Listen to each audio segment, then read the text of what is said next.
Dostlar, möhtəşəmliyə baxın. Bura Tərtərin Borsunlu kəndidir. Oxucularım məni bugün Tərtərə dəvət etmişdilər.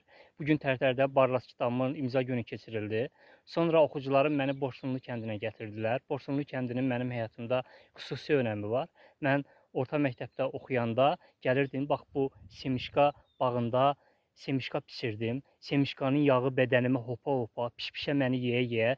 Semişka günəbaxın biçimi çox çətin bir prosesdir. Həm pul qazanırdım, həm oxuyurdum. Məni izləyənlər və kitablarımı alanlar elə düşünə bilər ki, Sahil yəqin çox varlı bir ailədən olub ki, bu qədər böyük uğurlar qazanıb.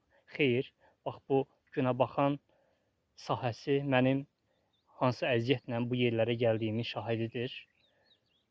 Piş-pişə yeyə-yeyə, semişka yağı canım hop-hopa, gün təpəmə döyə-döyə gəlib semişka pişirdim.